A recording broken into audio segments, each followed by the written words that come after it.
in Alabama with Richard, who wants to talk about the NBA draft. Hey, Richard.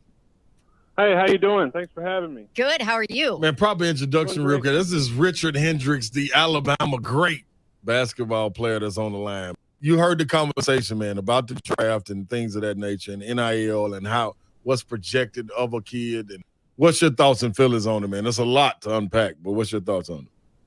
It's definitely a lot to unpack. And as you said, there's a lot of pros and cons to the entire situation.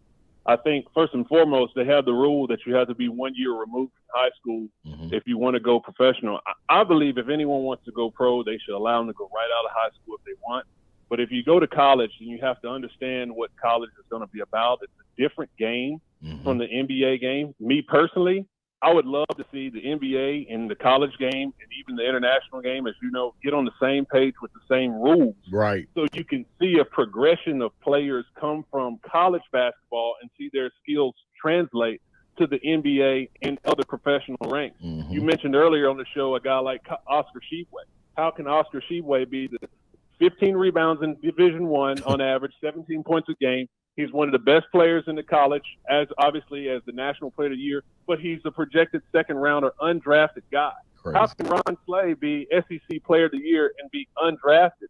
You know, it's a situation where you look at the playing field, and it's two totally different games.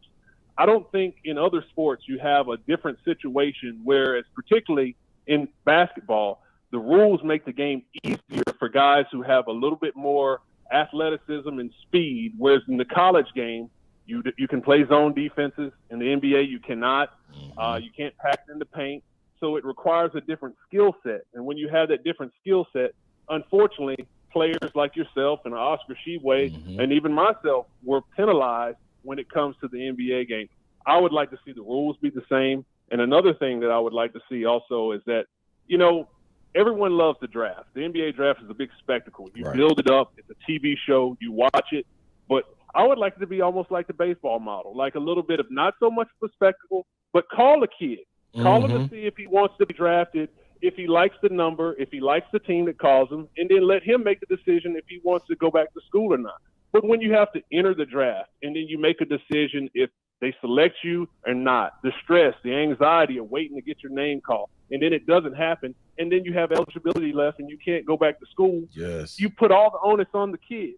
You know, Alabama had a couple of players, Keon Ellis, Jaden Shackelford, didn't get their name called. Scottie Pippen Jr. is one of the best players in the Southeastern Conference. He didn't get his name called. You know, when you have this situation and you put kids in a position where they have to enter and then wait for 60 picks to take place before they get their name called, and then it doesn't happen because they're competing against a pool all across America, and as we know, on the other side of the world, then, you know, it's a bad situation for them. So I would like to see players have a little bit more of control of where they can go because, as you know, as a professional, where you are picked, the number doesn't matter. It's the team and the situation and that environment. And that can dictate if a player is in the league, if he gets cut after draft night, if he's in the league for 1 year, or he's a 10-year, maybe a fringe all-star player with a huge legacy and reputation. It's all up to the circumstance of where you pick. Spot on. Man, that was Richard. dead on. You want to come in and host the show today? I told him, man. I told him, come on in, man. He got an open invitation anytime he's ready to roll in, man. This would be great. I mean, listen. Go ahead. Oh, I was going back to the conversation of like, can they change that? Like this, it needs to be addressed, right? I'm not so sure. I mean, to be honest, you know, I was a guy, I played professional basketball. I was drafted in the NBA, but I played 13 years abroad, just like Ron Slay did. And, you know, we understand that over there, every single summer is free agency. Yes. There is no, you know, every year a team, after the season ends, they select the players they want. I'm not so sure that, you know, American sports shouldn't go that direction. I mean, we talk about it all the time. We enjoy the draft, but how many players and how many teams are really getting 18-year-old, 19-year-old kids that instantly change the trajectory of the organization immediately? I mean, maybe it happens with LeBron James.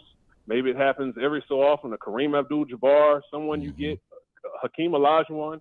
But most players need development. I think they need development at a, you know, to talk a little bit, you mentioned NIL and you mentioned a little bit about, the college basketball scene. It needs to be a little bit more of a farm system utilized. And I do think that is a good situation with the G League to allow people to develop. But as I mentioned with the international game, everything is free agency. The season ends, they sign whoever they want, who fits their team. Players have a little bit more control of where they want to go that fits their style of play and their mentality and the state that they like. And you go from there. I thought it worked really well, and it works itself out. The draft puts people in a situation where they have limited control, and I don't know if that's a good thing or not. Another thing you touched on, when guys go and commit to the draft from over here in America, you have eligibility left on the table that you can't go back and get. When it happens overseas, if they don't get drafted, they go back to their team and go pro and still play pro.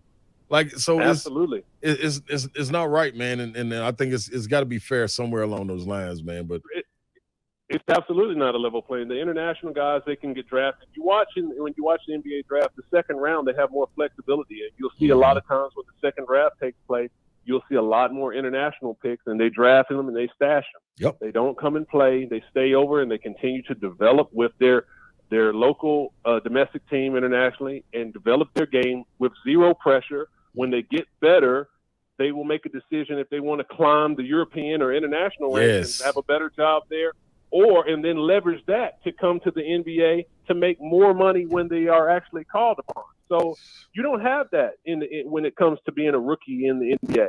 Not to mention, it's a numbers game. Unfortunately for the kids who don't get their name called or do get their name called, it's 30 teams in the NBA. There's 15 slots on each team. That's 450 jobs. So you got 60 picks who are coming in, 30 in the first round. So that means 30 to 60 players in the NBA and 30 to 60 out.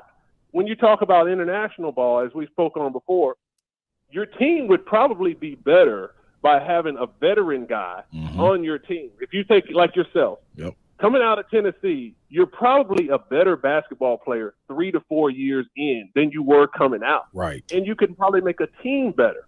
But when you have to have a rookie take that slot on the team, then what happens with the other guys, the other 30, 40, 50 guys who were just in the NBA last year? Now they find themselves having to find employment somewhere else.